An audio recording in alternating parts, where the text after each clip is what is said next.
Dracula अब Gilgamesh की subconsciousness के काफी करीब पहुंच चुका था, लेकिन वो इस बात से पूरी तरह अनजान था कि बाहर असली दुनिया में एक नई कहानी जन्म ले रही थी। उसका पुराना दुश्मन जनरल रूट इस समय शिवनेरी फोर्ट के अंदर एक कमरे में बैठा हुआ था और किसी का वेट कर रहा था। जनरल रूट ने बूट्स की आवाज सुनी, लेकिन वो बिल्कुल किसी स्टैच्यू की तरह बैठा रहा, जैसे कि उसे इस बात से मतलब ही नहीं था कि कौन आया था। Good evening general. Colonel Gable, मैं बहुत टाइम से वेट कर रहा था। You must have been extremely busy.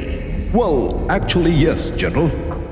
वैसे तो नॉर्दर्न पार्ट्स ऑफ इंडिया के कंपैरिजन में रेबल एक्टिविटी इधर कम है, but still these Peshwas are very troubling.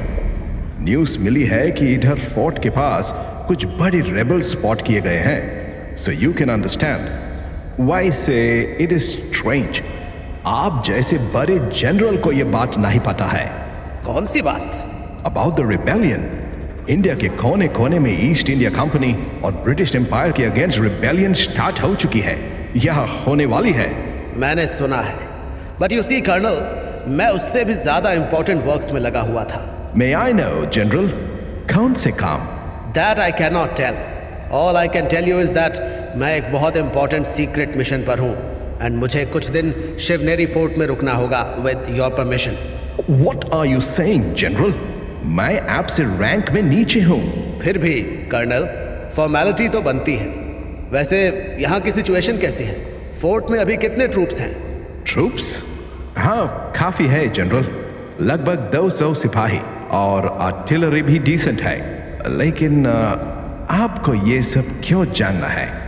आपकी सीक्रेट मिशन का इस सब से क्या लेना देना? बस थोड़ी क्यूरियोसिटी कर्नल। एक जनरल को हर चीज का हिसाब रखना पड़ता है। और एम्यूनिशन कितना स्टॉक है? रेबल्स के अगेंस्ट काम आ सकता है। एम्यूनिशन भी काफी है। कैनन्स के लिए गन पाउडर, मस्केट्स के लिए बुलेट्स। पर general, forgive me for saying this, आपकी बातें थोड़ी अलग लग रही है। आप इतने बड़े ऑफिसर हैं, ये डिटेल्स तो आपको पहले से पता होना चाहिए, या फिर आप यहाँ किसी और रीजन से हैं? Colonel, you are one suspicious man. मैं जनरल रूट हूँ, मेरी रेपुटेशन मेरे साथ चलती है, बट ऐसा लगता है that you are doubting my words. क्या तुम्हें लगता है कि मैं कोई फ्रॉड हूँ? फ्रॉड नहीं जनरल, लेकिन आपकी बातें कुछ मिसफिट लग रही हैं। आप चाहते तो रेबेलियन के बारे में एक लेटर भेजकर भी इंफॉर्मेशन मांग सकते थे। और ये सीक्रेट मिशन, अगर ये इतनी इंपॉर्टेंट है तो मुझे क्यों नहीं बताया गया? मैं यहाँ का कमांडिंग ऑफिसर हूँ आफ्टर ऑल, और मुझे आपके आने की कोई प्रायर इंफॉर्मेशन नहीं दी गई, which is against the protocol. तुम कमांडिंग ऑफिसर हो कर्नल, लेकिन हर सीक्रेट हर किसी के लिए नहीं होता। Just think like this, that some things are above your pay grade. वैसे ये रेबेल लीडर्स जो तुमने मेंशन किए, उनके बारे में कुछ और इन्फॉर्मेशन है क्या? लाइक नेम, लोकेशन, उनके पास कितने सोल्जर्स हैं, स्टफ लाइक दैट। एक नाम है Baburao Raghunath Deshpande, local leader. Fort के पास जंगल में कहीं छुपा हो सकता है। उसके साथ 50-60 लोग होंगे। लेकिन ये सब आप क्यों जानना चाहते हैं? आपकी मिशन रेबल्स के बारे में है या कुछ और?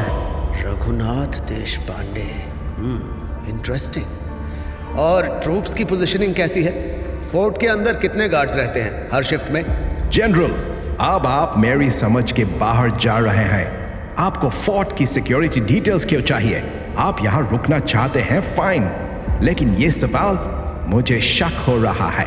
आप सच में जनरल रूट हैं? क्योंकि मैंने तो सुना था कि that I died in a battle, right? Colonel, आपकी इमेजिनेशन बहुत वाइल्ड है। मैं जनरल रूट हूँ और ये सवाल मेरे मिशन का हिस्सा है। लेकिन अगर आपको इतना शक है तो एक काम कीजिए, मेरे पेपर्स चेक कर लीजिए। रूट ने ब्लफ मारा था क्योंकि उसके पास कोई पेपर्स नहीं थे, लेकिन उसने वो बात इतनी कन्विंसिंगली बोली थी कि कर्नल गेबल्स पेपर मांगने की सोच भी नहीं पाया। लेकिन फिर भी उसे पूरा भरोसा नहीं हो रहा था। पेपर्स तो कोई भी बनवा सकता है जनरल। आपकी बातों से ज्यादा आपका बिहेवियर बोलता है। वैसे आपने अब तक मुझे अपनी मिशन का एक भी डिटेल नहीं दिया। अगर आप सच में जनरल हैं तो मुझे एक वैलिड रीजन दीजिए to trust you about this secret mission. Reason? एक कर्नल को हर एक जनरल से आंसर्स डिमांड करना काफी बोल्ड हो तुम।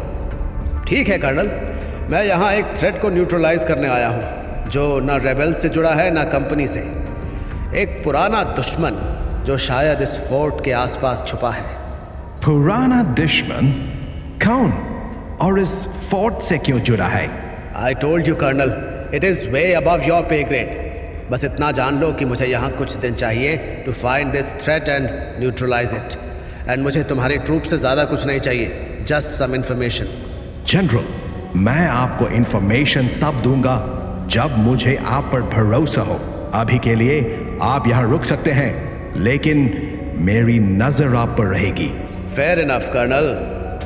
इसके रहते मेरे लिए वो सीक्रेट पैसेज ढूंढना इजी नहीं होगा। I will have to play smart, really smart.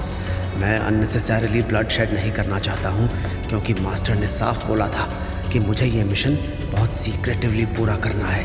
Accept what happened general? कुछ सोचने लग गए क्या? Nothing much. अच्छा, what do you know about this rebel leader? क्या नाम बताया तुमने उसका? बापूराव रघुनाथ देशपांडे। क्या स्टोरी है इसकी? वही सेम जो इस एरिया में मैक्सिमम लोगों की है। Family was a loyalist of Peshwas. अब वो उसी लॉयल्टी का अल्टीमेट प्रूफ देना चाहता है। एंड क्या है वो ultimate proof? To free this fort. Oh, ऐसा क्या है इस फोर्ट में? स्ट्रेंज जनरल, आप यहां आए but you have no idea about this fort. Anyway, मैं बताता हूं, ये कोई नॉर्मल फोर्ट नहीं है। रियली? मुझे तो ये किसी भी नॉर्मल फोर्ट जैसा लग रहा है। यस, ये किसी भी नॉर्मल फोर्ट जैसा ही लगता है। बट जनरल, क्या आपको ये पता है कि कोई भी प्लेस स्पेशल कैसी बनती है? It is not the stones and walls and the terrain that makes this place special. इस फोर्ट को स्पेशल बनाता है वो नाम जिसने इस फोर्ट के अंदर बर्थ लिया है। He was a warrior, a rebel, a fighter, and a mighty king. No, he was not just a king, but the king of kings. Wow, तुम तो इस स्ट्रेंजर, इस किंग की बहुत ज्यादा प्रेज कर रहे हो। Was he some Britisher? No, general. वो हमारे यहाँ से approximately 200 साल पहले आया था। He fought against the Mughal Empire. You see, general, अगर आज भी उसके नाम पर लोग mighty British army से लड़ने को तैयार हैं, तो वो स्पेशल तो रहा होगा। आखिर था कौन ये किंग ऑफ किंग्स? मैंने उसका नाम यहाँ आने के बाद लोकल से सुना था and it got me curious, और मैंने उसके बारे में बहुत स्टडी किया। This fort is the birth place of none other than the Chhatrapati Shivaji Maharaj. I hope now you understand कि ये फोर्ट हमेशा एक हाई प्रायोरिटी टारगेट रहेगा। Quite interesting. एनीवे कर्नल, अब मैं रेस्ट करूंगा। As you say general. तुम यहाँ क्यों आए हो ये मैं पता करके रहूंगा जनरल रूट। मैं जानता हूँ तुम मेरे रास्ते में प्रॉब्लम क्रिएट करोगे। अगर मुझे वो पैसेज ढूंढना है तो मुझे तुम्हें डिस्ट्रैक्ट करना होगा। And I think I know how to do that. लेकिन फिर भी उसे पूरा भरोसा नहीं हो रहा था। रूट और गेबल दोनों अपनी अपनी पावर फ्लैक्स कर रहे थे। दोनों के बीच में एक अजीब सा तनाव था। जहां गेबल रूट पर शक कर रहा था, वहीं रूट गेबल के खिलाफ प्लॉट बनाना शुरू कर चुका था। और उन दोनों के इस पावर प्ले के बीच जल्दी ही आने वाला था एक क्रांतिकारी, बापूराव रघुनाथ देशपांडे, जो इस समय उस किले से कुछ दूर अपनी छोटी सी सेना को मोटिवेट कर रहा था। धिक्कार है हम सब पर। आज अगर छत्रपति शिवाजी महाराज जीवित होते तो हम सबको देखकर शर्म करते। इतने साल हो गए लेकिन हम आज तक उनकी जन्मस्थली को स्वतंत्र नहीं करा पाए।